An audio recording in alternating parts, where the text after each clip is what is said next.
Hello everyone, welcome you all at Lokesh sir unlimited study zone. तो हमारा chapter चल रहा है शिक्षण विधियाँ यानी टीचिंग मेथोडोलॉजीज़। और इसके पहले हमने जो क्लास थी उसमें हम लोगों ने आगमन निगमन विधि पढ़ी है और हमने ह्यूरिस्टिक विधि पढ़ ली है और परियोजना विधि पढ़ ली है। अब हमारा टॉपिक है अभिक्रमित अनुदेशन।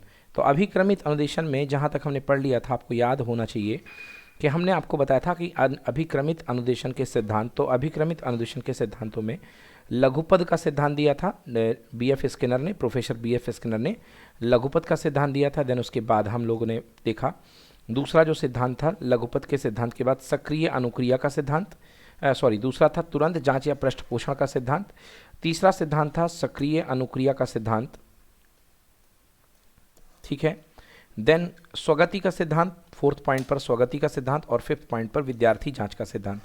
तो विद्यार्थी जांच के सिद्धांत और स्वगति के सिद्धांत को एक बार फिर से हम देखते हैं। फोर्थ पॉइंट है स्वगति के सिद्धांत। तो स्वगति के सिद्धांत में इसमें प्रत्येक शिक्षार्थी अपनी क्षमता, योग्यता व गति के अनुसार अभिक्रम में आगे बढ़ता है। इसमें व्यक्तिगत भिन्नताओं का पूर्ण रूपेण पालन होता है। विद्यार्थी जांच का सिद्धांत, इसमें विद्यार्थी की कमजोरियों व गलतियों की जांच की जाती है। उसके द्वारा नियमित रूप से विद्यार्थियों की प्रगति का मूल्यांकन किया जाता है। इसमें विद्यार्थी अपने अधिगम का मूल्यांकन भी स्वयं कर सकता है, ठीक है जी। तो ये हमारे पांचों के पांचों सिद्धांत हो गए। अब देखिए, अभिक्रमित अनुदेशन के इन पांच मूलभूत सिद्धांतों को समझने के लिए 5 प्रक्रियाओं या एवं संकेतों को ध्यान में रखना पड़ता है, यानी कि ध्यान में रखना भी परमावश्यक है। इसमें शिक्षार्थी छोटे छोटे पदों को पढ़ता है, पढ़ने के साथ साथ पदों के लिए अनुक्रिया लिखता है और अपनी अनुक्रिया की पुष्टि करता है। जब वह अपनी अनुक्रिया को सही पाता है तो वह अगले पद की तरफ अग्रसर होता है और इस प्रकार अभिक्रम के अंत में अपने पढ़ने का परीक्षण या जांच करता है। तो जो 5 पद इंपॉर्टेंट हैं वो कौन कौन से हैं? सबसे पहला पद है कि वो पढ़ता है, ओके। दूसरे पद में वो लिखता है, फिर वो पुष्टि करता है, फिर वो अग्रसर होता है, पढ़ने के लिए अग्रसर होता है, और फिर वो परीक्षण या जांच करता है। यस, तो ये 5 पद हैं। अब देखिए, जो बीएफ स्किनर के सिद्धांत हैं, सबसे पहला क्या है? लघुपद का सिद्धांत। तो लघुपद के मूल सिद्धांत में कौन सी प्रक्रिया इन्वॉल्व है? पढ़ना। संकेत कैसे है? पा या रीड, ओके। तो इसका संकेत है रीड, आर फॉर रीड, ठीक है ना। फिर दूसरा है सक्रिय अनुक्रिया। तो सक्रिय अनुक्रिया पढ़ने के बाद लिखना है, इसकी प्रक्रियाएं, और इसमें क्या, इसको कैसे लिखेंगे? इंग्लिश में राइट या हिंदी में लिखना। फिर इसके बाद है तुरंत जांच या पृष्ठपोषण का सिद्धांत, ये शिक्षक करेगा। तो इसमें जो प्रक्रिया होगी वो होगी पुष्टि करना, और सी है ना, कन्फर्मेशन यानी कि पुष्टि करना। देन स्वगति का सिद्धांत, स्वगति का सिद्धांत मतलब अग्रसर होना, इसमें प्रक्रिया होगी और अग्रसर में होगा ए, अग्र।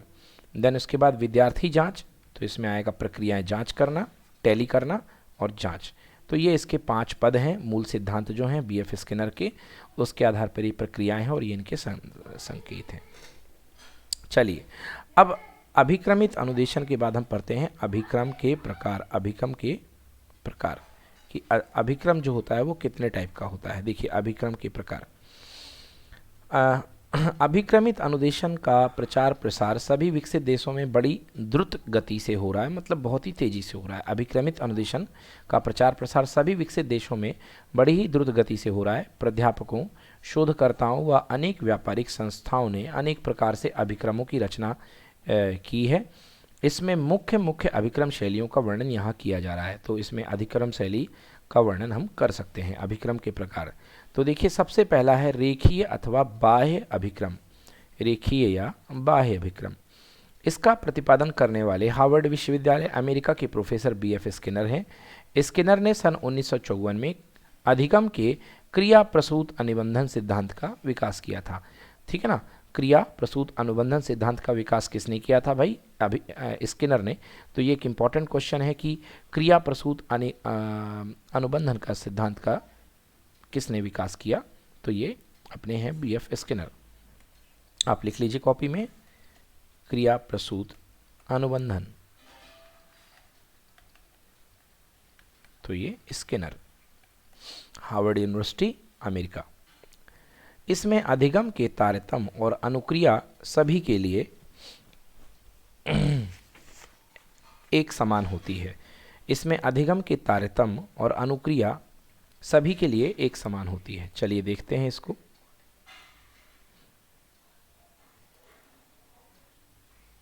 यस, तो यहां पे हैं हम। इसमें अधिगम के तारतम्य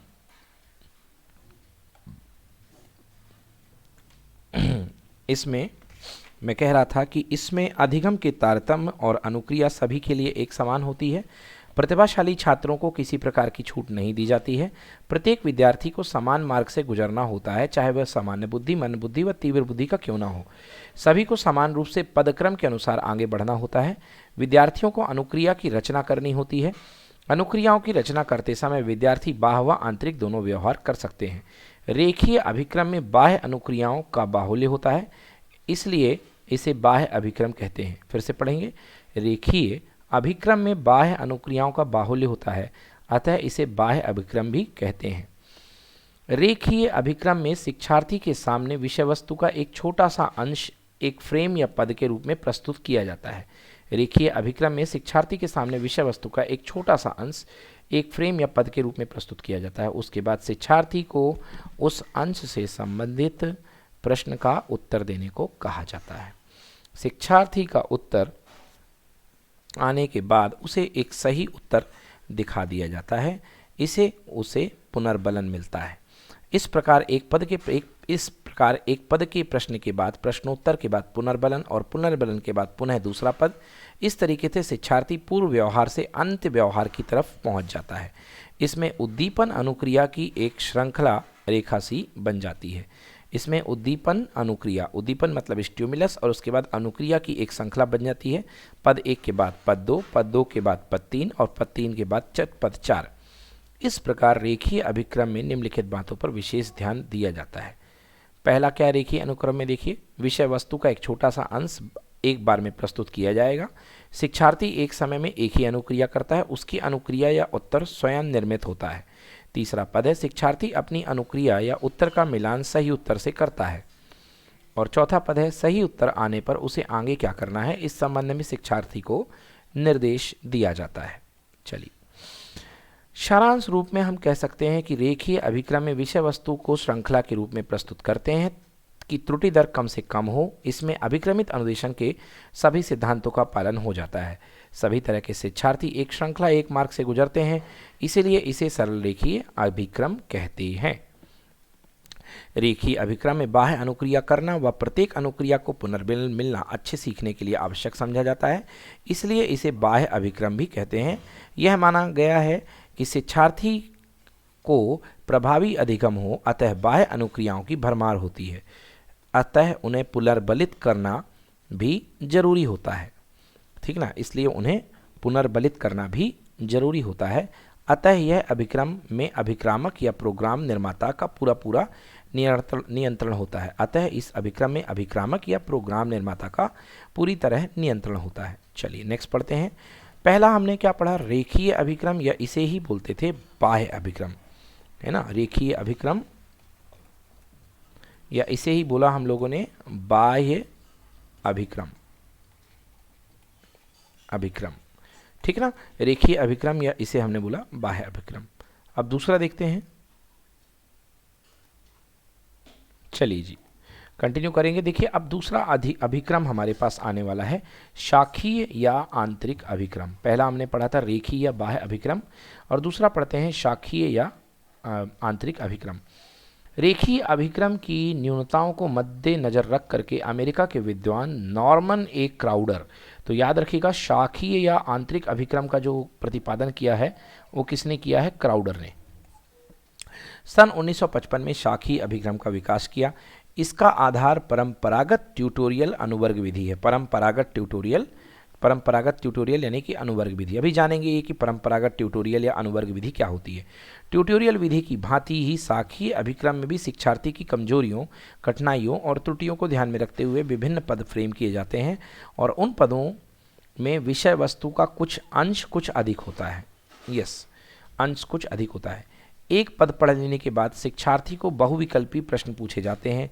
3-4 विकल्पों में से एक ही सही उत्तर चिन्हित होता है। सही उत्तर आने पर शिक्षार्थी अगले पद की ओर बढ़ता है। यदि अनुक्रिया गलत है तो शिक्षार्थी को उपचारात्मक निर्देश दिए जाते हैं। इसके लिए उसे पूर्व पठित पद की ओर आना होता है।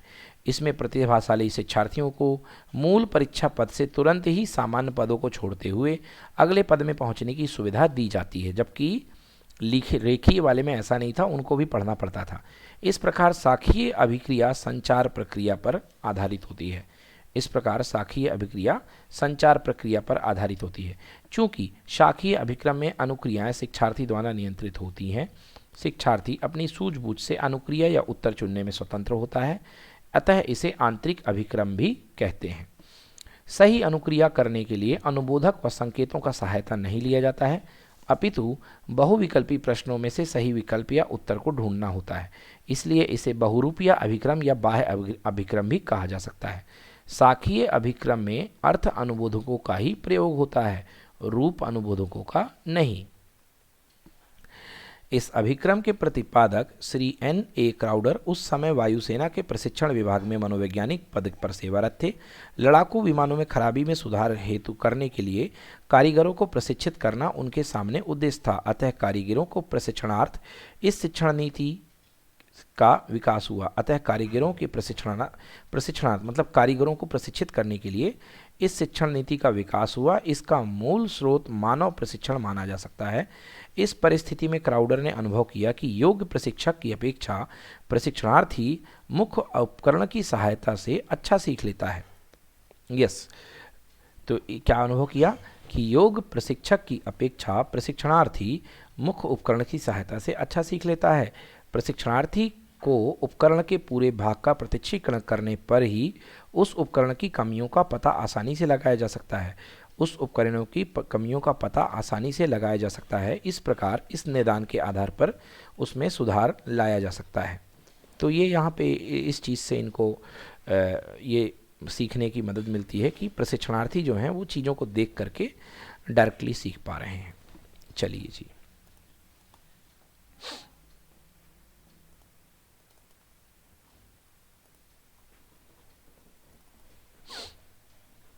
ओके।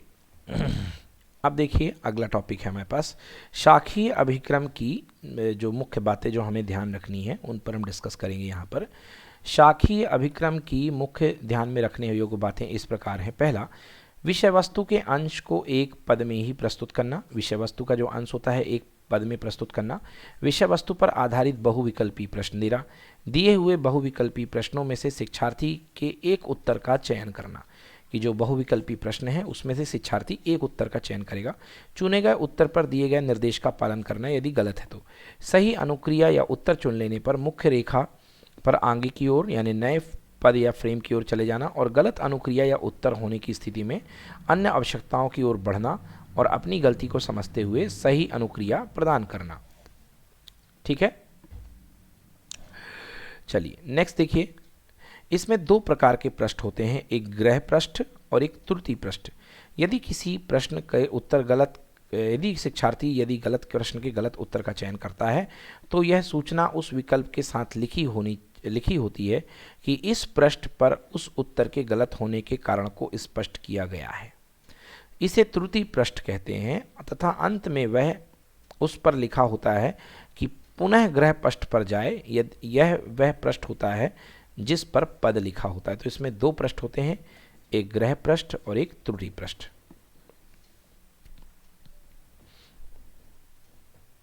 तो एक बार फिर से इसको मैं पढ़ देता हूं, ये थोड़ा इंपॉर्टेंट सा लग रहा है। इसमें दो प्रकार के पृष्ठ होते हैं, एक गृह पृष्ठ एक त्रुटि पृष्ठ। शिक्षार्थी यदि किसी प्रश्न के गलत उत्तर का चयन करता है तो साथ ही यह सूचना भी उस विकल्प के साथ लिखी होती है कि इस पृष्ठ पर उत्तर के गलत होने के कारण को स्पष्ट किया गया है। इसे त्रुटि पृष्ठ कहते हैं। अगर गलती करता है तो उसे जिस पृष्ठ पे जाके उसे गलती मिलती है उसे त्रुटि पृष्ठ कहते हैं, तथा अंत में उस पर लिखा होता है कि वह पुनः गृह पृष्ठ पर जाए। यह वह पृष्ठ होता है जिस पर पद लिखा होता है। शिक्षार्थी को मुख्य रेखा की ओर पुनः लौटना और प्रश्न पूछना वह पुनः गलती करता है और उसे दूसरी उपशाखा के सहारे समझाने का प्रयत्न करना। सही उत्तर या अनुक्रिया आ जाने पर वह मुख्य रेखा में नया पद फ्रेम कर देना। चलिए अब शाखीय अभिक्रम की विशेषताएं बताता हूं मैं आपको। शाखीय अभिक्रम की विशेषता: शिक्षार्थी को स्वगति के अनुसार आगे बढ़ना, बहुविकल्पी प्रश्नों का होना, शिक्षार्थी नियंत्रित अभिक्रम व स्वनिर्णय, कठिनाई का निदान, कमजोरियों के लिए उपचारात्मक शिक्षण, पद लंबे व विषय वस्तु अधिक होती है, संप्रत्यय यानी कि कंसेप्ट्स का निर्माण होता है, मूल्यांकन किया जाता है, सामान्यीकरण तथा विभेदीकरण की क्षमताओं का विकास होता है। उच्च शिक्षण उद्देश्यों की प्राप्ति होती है। उच्च शिक्षण उद्देश्यों की प्राप्ति, त्रुटि दर्ज होती 10% से लेकर 20% तक होती है। अभिक्रम सामग्री को शिक्षण मशीन और प्रकीर्ण पुस्तक की सहायता से प्रस्तुत करना। अभिक्रम सामग्री को शिक्षण मशीन और प्रकीर्ण पुस्तकों की सहायता से प्रस्तुत करना। चलिए तो ये हो गया हमारा अगला क्रम जो था, जिसका नाम हमने देखा शाखीय अभिक्रम या आंतरिक अभिक्रम, और इसके लिए जो निर्माता थे वो थे क्राउडर।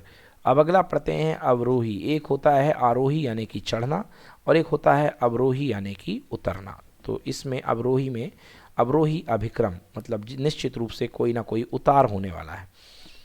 तो अवरोही अभिक्रम का विकास सर्वप्रथम 1962 में थॉमस एफ गिलबर्ट ने किया था। इस समय वे जो गिलबर्ट साहब थे कहाँ पर थे भाई? वो मैथेटिक्स नाम की पत्रिका का प्रकाशन कर रहे थे। मैथेटिक्स नाम की पत्रिका का प्रकाशन कर रहे थे। मैथेटिक्स शब्द यूनानी भाषा के मैथीन से व्युत्पत्ति हुई है, जिसका अर्थ होता है सीखना। गिलबर्ट के शब्दों में मैथेटिक्स की परिभाषा इस प्रकार है। ओके, अवरोही अभिक्रम जटिल व्यवहार समूह विश्लेषण एवं पुनर्निर्माण के लिए पुनर्बलन के सिद्धांतों का व्यवस्थित प्रयोग है, जो विषय वस्तु के पूर्ण अधिकार का प्रतिनिधित्व करता है। फिर से पढ़ देता हूँ। अवरोही अभिक्रम क्या होता है? अवरोही अभिक्रम जटिल व्यवहार समूह विश्लेषण एवं पुनर्निर्माण के लिए पुनर्बलन के सिद्धांतों का व्यवस्थित प्रयोग है, जो विषय वस्तु के पूर्ण अधिकार का प्रतिनिधित्व करता है। इस अभिक्रम में शिक्षार्थी को जटिल व्यवहारों के विकास में सहायता दी जाती है और वह विषय वस्तु पर स्वामित्व या पूर्ण अधिकार प्राप्त करता है। इस प्रकार विषय वस्तु पर पूर्ण अधिकार प्रदान करना इस अभिक्रम का मुख्य लक्ष्य होता है। मैथेटिक्स को अवरोही श्रृंखला का अभिक्रम भी कहते हैं, क्योंकि इसमें पाठ्यवस्तु की एक विशिष्ट अनुक्रिया करनी होती है, किंतु ये अनुक्रियाएं अवरोही क्रम में होती हैं, अर्थात अंतिम अनुक्रिया पहले और प्रथम अनुक्रिया अंत में करनी होती है। अवरोही अनुक्रम अभिक्रम का प्रयोग संयुक्त राज्य अमेरिका यूएसए में गणित विषय के प्रत्ययों के निर्माण के लिए किया गया, परंतु अब इसका प्रयोग स्कूल के अन्य विषयों के लिए भी संभव है। अब हम पढ़ते हैं अवरोही अभिक्रम की विशेषताएं। क्या विशेषताएं भाई अवरोही अभिक्रम की? मैथेटिक्स प्रारंभिक व्यवहार के आधार पर विषय वस्तु पर पूर्ण अधिकार प्रदान करता है। मैथेटिक्स यानी कि अवरोही अभिक्रम जो होता है प्रारंभिक व्यवहार के आधार पर विषय वस्तु पर पूर्ण अधिकार प्रदान करता है। अधिगम के समय विशिष्ट श्रृंखला का प्रयोग किया जाता है। अधिगम के समय विशिष्ट श्रृंखला का प्रयोग किया जाता है। अवरोही अभिक्रम के समय विभेदीकरण और सामान्यीकरण जैसे नियमों का पालन होता है। अवरोही अभिक्रम में प्रदर्शन अनुबोध व अनुक्रिया के आधार पर विषय वस्तु पर स्वामित्व प्राप्त होता है। अवरोही अभिक्रम में प्रदर्शन अनुबोध और अनुक्रिया के आधार पर विषय वस्तु पर स्वामित्व प्राप्त होता है। यह शिक्षा नीति अपेक्षाकृत लचीली है, क्योंकि इसमें स्वामित्व पद कहीं भी आ सकता है। पाठ्यवस्तु को छोटे छोटे पदों में प्रस्तुत किया जाता है। पाठ्यवस्तु को छोटे छोटे पदों में प्रस्तुत किया जाता है। कार्य की पूर्णता ही पुनर्बलन का साधन होती है। अभिक्रम निर्माता या शिक्षक की उपस्थिति के बिना ही पाठ्यवस्तु पर स्वामित्व प्राप्त किया जाता है। अधिगमकर्ता व प्रशिक्षणार्थी दोनों की दृष्टि से मैथेटिक्स तथ्यपूर्ण सार्थक और वैध होती है। अवरोही अभिक्रम कौशलों के शिक्षण प्रशिक्षण के लिए अत्यंत उपयोगी है। तो ये हैं हमारे अवरोही अभिक्रम की विशेषताएं। चलिए जी अगले टॉपिक की ओर चलते हैं। ठीक, अवरोही अभिक्रम के आगे हम चलते हैं, जिसको बोलते हैं कंप्यूटर आधारित अभिक्रम। कंप्यूटर आधारित अभिक्रम पढ़ेंगे हम, तो इसमें कंप्यूटर का महत्व यकीनन होगा। यस, कंप्यूटर आधारित अभिक्रम, इसको प्रायः कंप्यूटर सह अनुदेशन के नाम से जाना जाता है। इसमें अधिगमकर्ता के पूर्व व्यवहारों के आधार पर अनुकूल अनुदेशन का चयन करना होता है। यह चयन कंप्यूटर ही करता है, अतः इसे विद्युत मस्तिष्क भी कहा जाता है। CAI का विकास शिक्षा तकनीकी में यंत्रों व मशीनों के प्रयोग करने की इच्छा के कारण हुआ है। देखिए क्या, CAI का विकास शिक्षा तकनीकी में यंत्रों व मशीनों के प्रयोग करने की इच्छा के कारण हुआ है। तो एक CAI नोट कर सकते हैं आप। कंप्यूटर सह अनुदेशन का विकास, मतलब CAI मतलब कंप्यूटर सह अनुदेशन ही है। ओके, कंप्यूटर एडेड इंस्ट्रक्शन, इसका पूरा नाम है कंप्यूटर एडेड इंस्ट्रक्शन, ये CAI। तो कंप्यूटर सह अनुदेशन का विकास सर्वप्रथम 1961 के आसपास हुआ, जबकि इलिनॉय विश्वविद्यालय अमेरिका के शिक्षाविद एवं तकनीकी विशेषज्ञ मिलकर इस क्षेत्र में काम कर रहे थे। उन्होंने उस समय स्वचालित शिक्षण प्रविधि के लिए अभिक्रम तर्क निर्माण किया। CAI के विकास का दूसरा मोड़ सन 1966 में आया, जब स्टैनफोर्ड विश्वविद्यालय अमेरिका के पैट्रिक सेपस ने प्राथमिक विद्यालय के बालकों के लिए गणित और वाचन पर कंप्यूटर प्रोग्राम तैयार किया। तो ये क्वेश्चन बन सकता है, रट लीजिए इसको। पैट्रिक सपेस जो हैं, पैट्रिक सपेस ने प्राथमिक विद्यालय के बालकों के लिए गणित और वाचन पर कंप्यूटर प्रोग्राम तैयार किया। भारत में शोध प्रदत्त प्रगति, विकास एवं छात्रों के अभिलेख रख रखाव के लिए कंप्यूटर का प्रयोग किया जा रहा है, परंतु अभी तक कक्षा शिक्षण अधिगम पे प्रयोग में कंप्यूटर का प्रयोग नहीं हो पाया है। कंप्यूटर का प्रयोग, पश्चिमी शिक्षा जगत में कंप्यूटर का उपयोग शिक्षण अनुदेशन, शिक्षा शोध कार्यों, शैक्षिक निर्देशन व परामर्श एवं परीक्षा प्रणाली कार्यों के लिए किया जा रहा है। कंप्यूटर में अनेक प्रकार के अभिक्रम इकट्ठे किए जाते हैं। अधिगमकर्ता या शिक्षार्थी अपनी आवश्यकता, योग्यता व पूर्व ज्ञान के आधार पर अभिक्रम स्वयं चुन सकता है। कंप्यूटर की सहायता से शैक्षिक आवश्यकताओं, स्तरों एवं विषय वस्तु के क्षेत्र पर नियंत्रण संभव है। सापेक्षता, कंप्यूटर के प्रयोग से विषय वस्तु, शिक्षण विधि और व्यक्तिगत विभिन्नताओं का सामंजस्य भली प्रकार से किया जा सकता है। कंप्यूटर उच्च कक्षाओं, अनुसंधानों व जटिल विषयों के लिए अत्यंत उपयोगी है।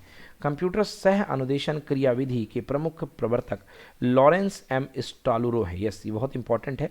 कंप्यूटर सह अनुदेशन क्रियाविधि के प्रमुख प्रवर्तक लॉरेंस एम स्टालुरो हैं। सन 1956 में लॉरेंस स्टालुरो व डेनियल डेविज ने एक जटिल शिक्षण प्रतिमान का विकास किया है। इसमें अभिक्रम के प्रस्तुतिकरण हेतु शिक्षक के स्थान पर कंप्यूटर का प्रयोग किया गया है। कंप्यूटर का प्रयोग शिक्षा के क्षेत्र में अब धीरे धीरे शुरू हो रहा है। कंप्यूटर आधारित अधिगम में ध्वनि को रिकॉर्ड कर लेते हैं, जो अधिगमकर्ता द्वारा दिए गए उत्तरों के आधार पर निकलती है। मॉनिटर के माध्यम से अधिगमकर्ता आगे की क्रियाएं करता है। वह मॉनिटर से संबद्ध पर्दे की ओर देखता है। पर्दे पर जो कुछ दिखाई देता है उसे सीखने का प्रयास करता है। सीखे हुए शब्दों की जांच करने में उससे संबंधित अन्य शब्द पर्दे पर पुनः दिखाई जाते हैं। फिर से पढ़ेंगे। वह मॉनिटर से संबद्ध पर्दे की ओर देखता है। पर्दे पर जो कुछ लिखा हुआ है दिखाई देता है, उसे सीखने का प्रयास करता है। सीखे हुए शब्दों की जांच करने में उससे संबंधित अन्य शब्द पर्दे पर पुनः दिखाई देते हैं।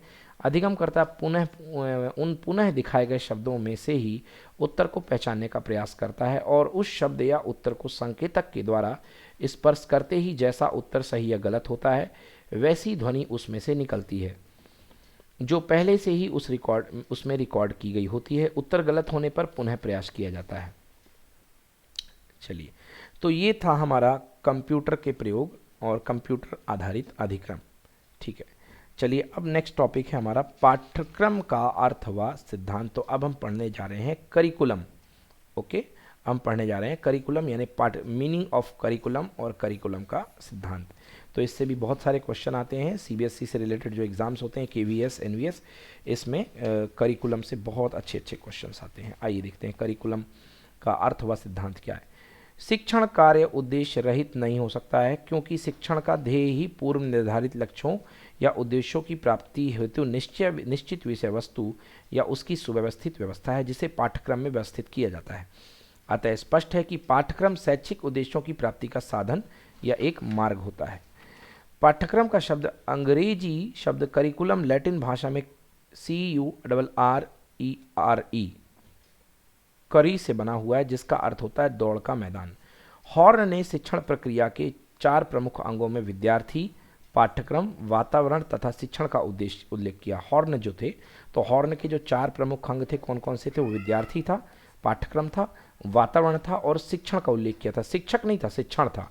उल्लेख करते हुए बताया कि ये पाठ्यक्रम शैक्षिक दौड़ का मैदान है, तो विद्यार्थी पाठ्यक्रम रूपी मैदान के अनुसार दौड़ने वाला धावक वातावरण वह दर्शक है। ये धावक, ये वातावरण शब्द नहीं आएगा, धावक ओके ओके ओके ठीक है, यहाँ पे सही है कि जो विद्यार्थी है वो मैदान रूपी अनुसार दौड़ने वाला धावक है, वातावरण जो है वह दर्शक है जो दौड़ने को प्रेरित करता है, तथा शिक्षक जो है पथ प्रदर्शक है। तो यहाँ पे शिक्षक आएगा, शिक्षण नहीं है, यहाँ पे है शिक्षक। ओके, तो जो 4 हॉर्न ने जो वर्गीकरण किए थे, 4 जो मुख्य अंग है, वो है विद्यार्थी, पाठ्यक्रम, वातावरण और शिक्षक। प्राचीन समय में पाठ्यक्रम का अर्थ कुछ विषयों से संबंधित पाठ्यक्रम ही सीमित था, लेकिन समाज, शिक्षा और ज्ञान में हुई अभूतपूर्व वृद्धि एवं परिवर्तन से पाठ्यक्रम जो है पाठ्यवस्तु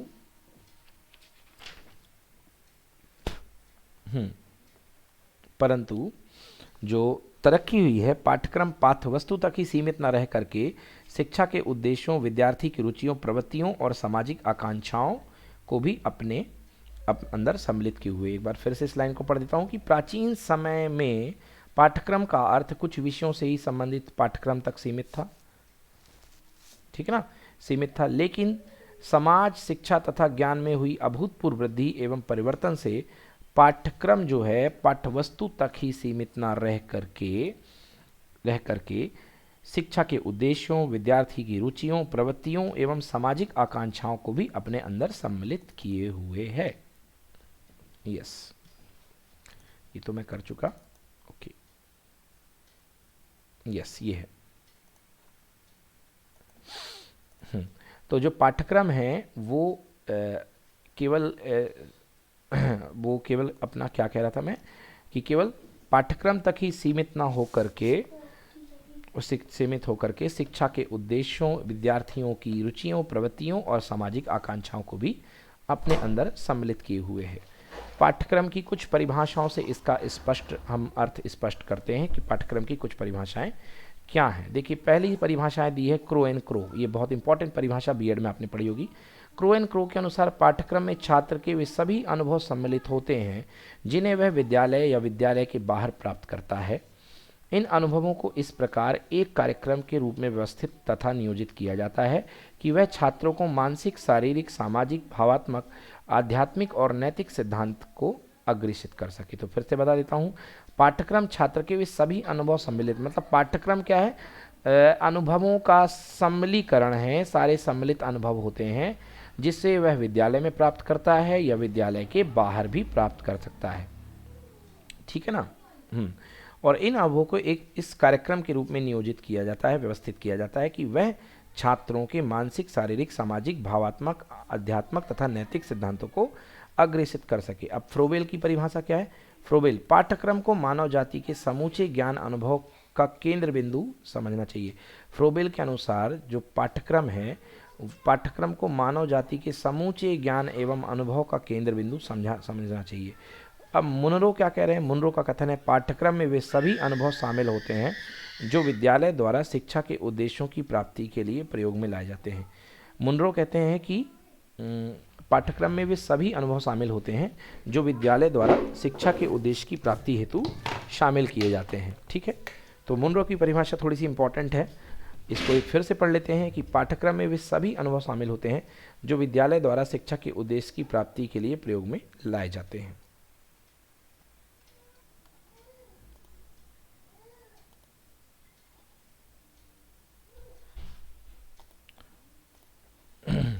चलिए, तो मुनरो की हमने परिभाषा देख ली कि पाठ्यक्रम में वे सभी अनुभव शामिल होते हैं जो विद्यार्थी द्वारा विद्यालय द्वारा शिक्षक के उद्देश्यों की प्राप्ति हेतु प्रयोग में लाए जाते हैं।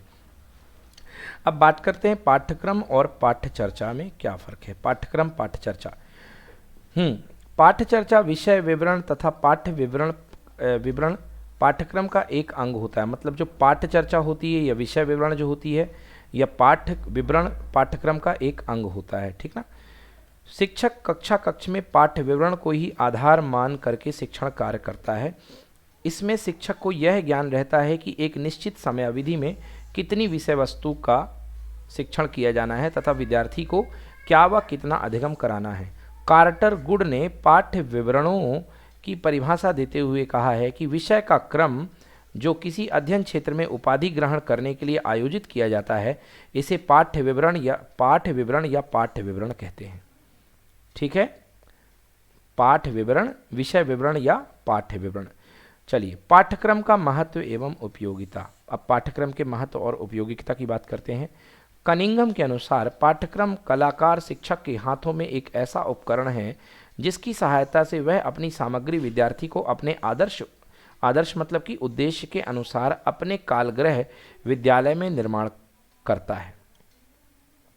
जिसकी सहायता से वह अपनी सामग्री विद्यार्थी को अपने आदर्श उद्देश्य के अनुसार अपने कलागृह विद्यालय को कलागृह बोलते हैं, में निर्माण करता, मतलब विद्यार्थी का निर्माण करता है अपने आदर्श उद्देश्य के आधार पर, ठीक ना, उस उपकरण को लेकर के, ठीक है ना। तो ये अपना कहलाता है पाठ्यक्रम। कनिंघम की उक्त पंक्तियों से ही पाठ्यक्रम की सहायता व महत्ता स्पष्ट हो जाती है। वस्तुतः पाठ्यक्रम शिक्षा के उद्देश्यों को प्राप्त करने का एक साधन है। इसके अतिरिक्त यह निम्नलिखित रूप में भी उपयोगी है। पाठ्यक्रम प्रचलित शिक्षा व्यवस्था तथा प्रणाली को सुव्यवस्थित करता है। जो भी प्रचलित शिक्षा व्यवस्था है, प्रणाली है, उसको पाठ्यक्रम जो होता है उससे व्यवस्थित करने का काम करता है पाठ्यक्रम।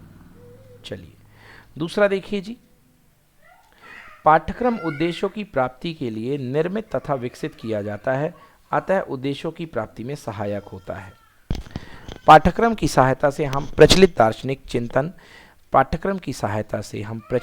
दार्शनिक चिंतन का पता लगा सकते हैं, क्योंकि प्रत्येक पाठ्यक्रम समाज के तत्कालीन दार्शनिक चिंतन की छाप होता है। तो पाठ्यक्रम की सहायता से हम अभी वर्तमान समय में जो दार्शनिक चिंतन चल रहा होता है उसका हम पता लगा सकते हैं कि हमारे समाज में कौन सा दार्शनिक चिंतन चल रहा है।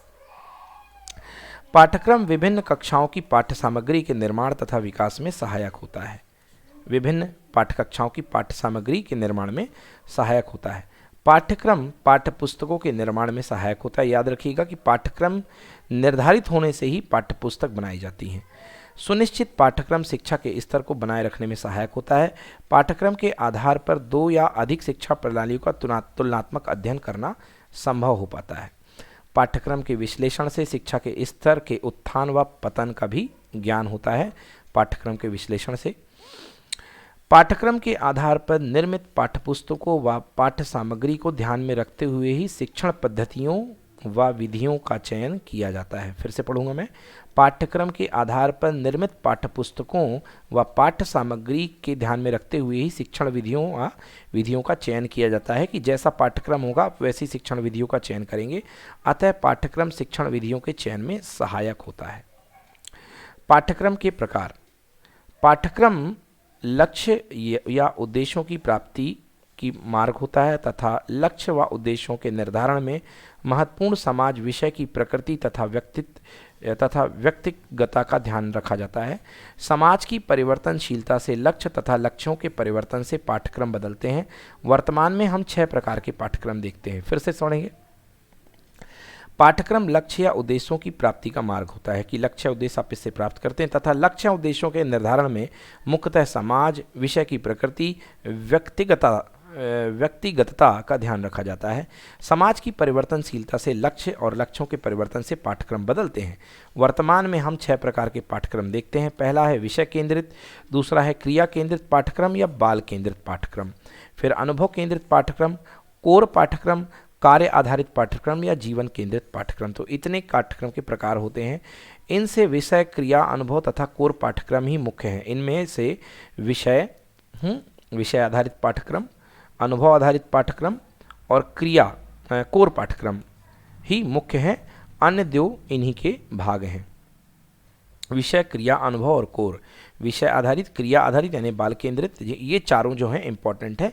अन्य 2 इसी के भाग हैं। तो पहली बात करते हैं विषय केंद्रित पाठ्यक्रम। इसमें पाठ्यक्रम में विषय वस्तु को इस पाठ्यक्रम में विषय वस्तु को अधिक महत्व दिया जाता है तथा विद्यार्थी की रुचियों और योग्यताओं से कोई महत्व नहीं होता। शिक्षक सर्वे सर्वा होता है, डिक्टेटिंग मेथड है, शिक्षक डिक्टेटर की जैसे बात करता है होता है, और बालक शिक्षा के लिए होता है, ना कि बालक जो होता है बालक शिक्षा के लिए होता है, ना ही शिक्षा बालक के लिए, ना ही शिक्षा बालक के लिए। मतलब बालक जो होता है शिक्षा के लिए होता है, ना ही शिक्षा बालक के लिए। चलिए, तो बहुत बढ़िया इस तरीके से कवर कर लिया हमने इस चीज को।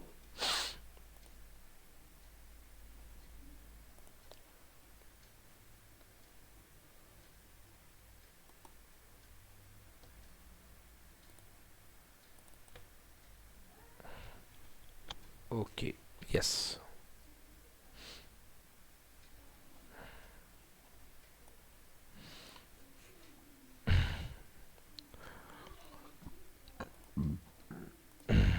चलिए, तो इसमें क्या पढ़ा हमने कि इसमें जो बालक होता है वो शिक्षा के लिए होता है, ना ही शिक्षा बालक के लिए।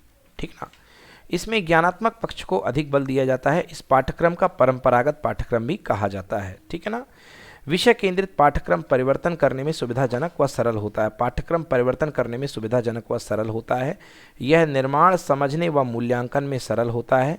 इसमें पुस्तकीय ज्ञान की अधिकता व रटने पर बल दिया जाता है। यह अमनोवैज्ञानिक, अप्रजातांत्रिक, संकीर्ण, असामाजिक एवं परीक्षाओं व पुस्तकों को महत्व देने वाला व नवाचारों की अवहेलना करने वाले होने के कारण सर्वत्र आलोचना का केंद्र रहा है विषय केंद्रित पाठ्यक्रम।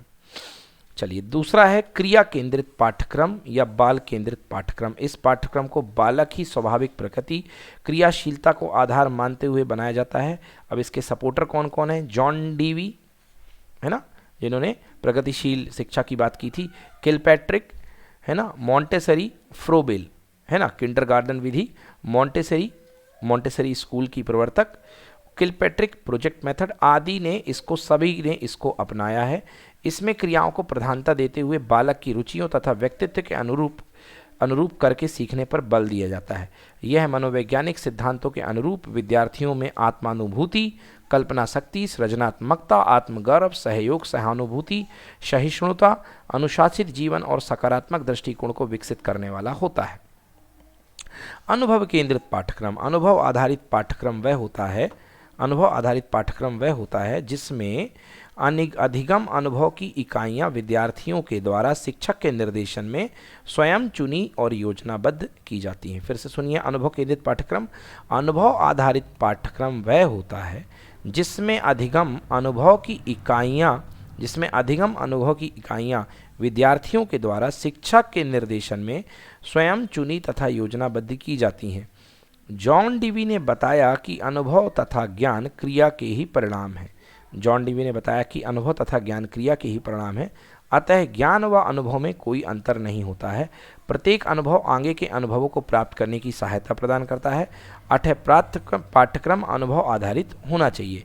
मतलब आप जो पीछे का पढ़ के आए हैं उस आधार पर आप कुछ नया सीखने की चाह रखें। कोर पाठ्यक्रम इस बात पर बल देता है कि विद्यालय और अधिक सामाजिक दायित्वों को ग्रहण करे तथा सामाजिक रूप से कुशल नागरिकों का निर्माण करे। कोर पाठ्यक्रम का विकास अमेरिकन विद्यालयों में किया गया था, लेकिन वर्तमान में अनेक राष्ट्रों ने इसे स्वीकार कर लिया है। जेम्स ली के अनुसार कोर पाठ्यक्रम वह है जो व्यक्तिगत तथा शाश्वत दोनों ही प्रकार से हितों से संबंधित अंतः क्षेत्रीय समस्याओं में केंद्रित होता है। इसमें विषय वस्तु को विचाराधीन समस्या के समाधान के लिए आवश्यक होने के नाते सीखने के लिए स्थान प्रदत्त किया जाता है। फिर से पढ़ूंगा। इसमें विषय वस्तु को विचाराधीन समस्या के समाधान के लिए आवश्यक होने के नाते सीखने के लिए स्थान प्रदान किया जाता है। वास्तव में कोर पाठ्यक्रम में कुछ ऐसे विषय रखे जा सकते हैं जिनका अध्ययन करना सभी छात्रों के लिए अनिवार्य होता है ताकि ये विषय सामाजिक तथा व्यक्तिगत क्षमताओं का एक सीमा तक विकास कर सके। एक सूची ऐसे विषयों की बनाई जाती है जिसमें छात्र अपनी रुचि तथा क्षमता के अनुसार अध्ययन की विषय वस्तु चुनते हैं। अगला है कार्य आधारित पाठ्यक्रम। यह पाठ्यक्रम छात्रों द्वारा करणीय कार्यों पर आधारित होता है।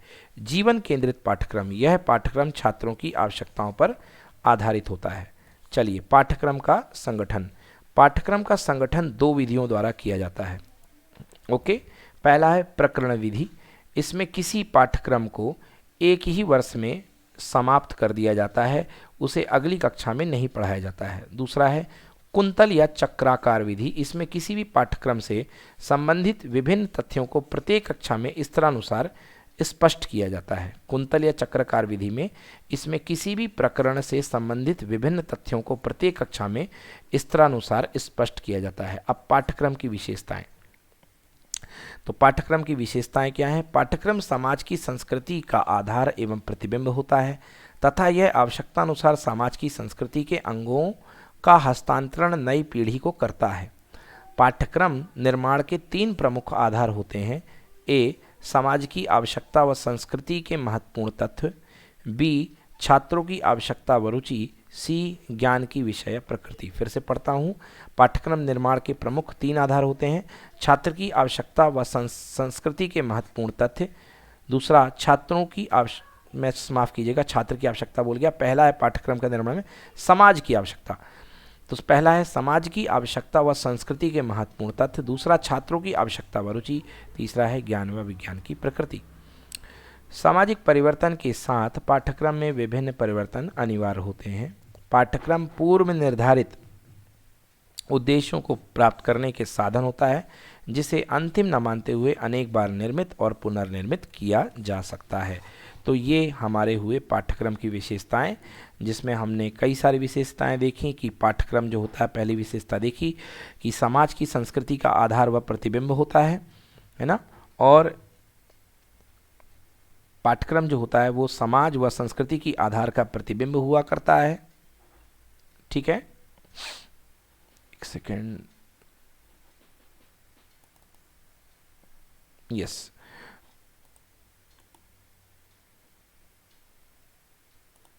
तो मैं कह रहा था कि पाठ्यक्रम समाज व संस्कृति की आधार एवं प्रतिबिंब होता है तथा यह आवश्यकतानुसार समाज की संस्कृति के अंगों का हस्तांतरण नई पीढ़ी को किया करता है। पाठ्यक्रम, ठीक ना, समाज के जो संस्कृति होती हैं उसके हस्तांतरण नई पीढ़ी को किया करता है। इसलिए पाठ्यक्रम निर्माण के तीन प्रमुख अंग होते हैं, तीन प्रमुख आधार होते हैं। पहला समाज की आवश्यकता, मैंने बताया कि समाज की आवश्यकता है और संस्कृति के महत्वपूर्ण तत्व। दूसरा, छात्र की आवश्यकता क्या है, और तीसरा है ज्ञान की विषय, ज्ञान या विषय की प्रकृति, ज्ञान या विषय की प्रकृति। तो ये चीज़ थी। चलिए नेक्स्ट बात करते हैं पाठ्यक्रम निर्माण के सिद्धांत। तो पाठ्यक्रम निर्माण का पहला सिद्धांत है लचीलेपन का सिद्धांत। दूसरा सिद्धांत है व्यापकता का सिद्धांत। तीसरा सिद्धांत है विविधता का सिद्धांत। चौथा सिद्धांत है प्रेरणा का सिद्धांत। पांचवा सिद्धांत है क्रिया का सिद्धांत। पहला सिद्धांत है लचीलेपन का सिद्धांत, व्यापकता का सिद्धांत, विविधता का सिद्धांत, प्रेरणा का सिद्धांत, क्रिया का सिद्धांत। मतलब पाठ्यक्रम लचीला होना चाहिए, पाठ्यक्रम व्यापक होना चाहिए व्यापकता के सिद्धांत के अनुसार, पाठ्यक्रम विविधता के सिद्धांत के अनुसार विविधताएं होनी चाहिए, पाठ्यक्रम में प्रेरणादायी होनी चाहिए, है ना, पाठ्यक्रम में क्रिया इन्वॉल्व होनी चाहिए क्रिया के सिद्धांत के अनुसार, जीवन से संबद्धता का सिद्धांत होना चाहिए, प्रजातांत्रिक धारणा का सिद्धांत होना चाहिए, पाठ्यक्रम में सहसंबंध होना चाहिए, आपसी सहसंबंध चैप्टर्स के बीच में, उपयोगिता का सिद्धांत फॉलो होना चाहिए, सांस्कृतिक संरक्षण व हस्तांतरण का सिद्धांत, मतलब संस्कृति के संरक्षण की भावना हो और साथ ही साथ एक संस्कृति एक पीढ़ी से दूसरे पीढ़ी तक जा सके, पाठ्यक्रम ऐसा हो, और मनोविज्ञान का सिद्धांत तो होना ही चाहिए। चलिए, तो ये पाठ्यक्रम के जो जरूरी सिद्धांत हैं। इसके अतिरिक्त कुछ विद्वानों ने सिद्धांतों का वर्णन किया है जो नवीन न हो करके उक्त सिद्धांतों के विश्लेषण से ही निर्मित किए गए हैं, जैसे चयन का सिद्धांत, आधुनिकता का सिद्धांत, संस्कृति मूल्यों के विकास का सिद्धांत, उच्च कक्षाओं की आवश्यकता पूर्ति हेतु सिद्धांत। अब बात करते हैं पाठ्यक्रम के दोष। अब पाठ्यक्रम की डिमेरिट्स क्या है, दोष क्या है, उन पर बात करते हैं। विभिन्न विषयों के पाठ्यक्रमों को वैसे तो अत्यंत सावधानी से निर्मित किया जाता है एवं उनके निर्माण में विभिन्न सिद्धांतों का ध्यान में रखा जाता है, लेकिन पाठ्यक्रम निर्माण निर्माताओं द्वारा वर्तमान में तेजी से होने वाले परिवर्तनों के कारण कुछ कमी या दोष रह जाते हैं। इसमें से कुछ दोषों का यहाँ पर वर्णन किया जाता है, देखिए उन दोषों को। तो भाई पहला दोष क्या है, विद्यार्थियों के सम्मुख विपुल मात्रा में विषय वस्तु प्रस्तुत कर दी जाती है, चाहे विद्यार्थियों में उसकी ग्रहण करने की क्षमता हो या ना हो। विपुल मतलब कि काफ़ी ज़्यादा मात्रा में प्रस्तुत कर दी जाती है। पाठ्यक्रम विद्यार्थियों को वास्तविक तथा सामाजिक जीवन से पृथक कर देते हैं, क्योंकि उनमें जीवन के साथ संबंधों का अभाव होता है। ये भी गलती होती है। पाठ्यक्रम बालकों की आवश्यकताओं का ध्यान नहीं रखा जाता है तथा उन्हें अपनी प्राकृतिक शक्तियों के विकास का पूरा अवसर नहीं देता है। पाठ्यक्रम में क्रिया प्रधानता की पर्याप्त मात्रा का अभाव होता है। जी हाँ, ये तो देखा ही होगा आप लोगों ने। पाठ्यक्रम जनतांत्रिक सिद्धांतों के अनुरूप नहीं बनाया जाता है। जनतांत्रिक जो सिद्धांत होते हैं उसके अनुरूप नहीं बनाया जाता है। व्यक्तिगत विभिन्नता व पूर्व निर्धारित उद्देश्यों का ध्यान नहीं रखा जाता है कि व्यक्तिगत विभिन्नताएं क्या हैं, है ना, या इंडिविजुअल डिफरेंसेस क्या हैं, और पूर्व निर्धारित उद्देश्यों को भी भूल जाया जाता है। जैसे पूर्व निर्धारित उद्देश्यों में व्यक्तिगत भिन्नता तो इंक्लूड की जाती है, बट पाठ्यक्रम बनाते समय उसको आप भूल जाते हैं। पाठ्यक्रम में परीक्षाओं को बहुत अधिक महत्व दिया गया है। पाठ्यक्रम को अत्यंत सैद्धांतिक व पुस्तकीय बनाया गया है। इसमें वास्तविकता तथा व्यवहारिकता का पूर्ण अभाव होता है। कई बार पाठ्यक्रम संकुचित विचारधाराओं पर आधारित होने से हमारे दृष्टिकोण को व्यापक बनाने में असफल रहता है। पाठ्यक्रम अन्य विधियों से समन्वय स्थापित करने में असफल रहते हैं। पाठ्यक्रम अमनोवैज्ञानिक, व्यावसायिक व तकनीकी प्रशिक्षण के अभाव से युक्त होते हैं। ठीक है ना। जो पाठ्यक्रम होते हैं वो क्या होते हैं, अमनोवैज्ञानिक होते हैं। अमनोवैज्ञानिक होने के साथ साथ व्यावसायिक और तकनीकी प्रशिक्षण के अभावों से युक्त होते हैं। ठीक है ना। मतलब ये चीज़ें होती हैं कि उनमें आपको व्यावसायिक प्रशिक्षण नहीं मिलता है और तकनीकी प्रशिक्षण भी नहीं मिलता है, जिससे ये पाठ्यक्रम की कमियां सामने आती हैं। चलिए, तो दोस्तों ये था हमारा पूरा का पूरा चैप्टर शिक्षण विधियाँ। अगली क्लास में हम इसके पूरे के पूरे क्वेश्चंस लगाएंगे। धन्यवाद।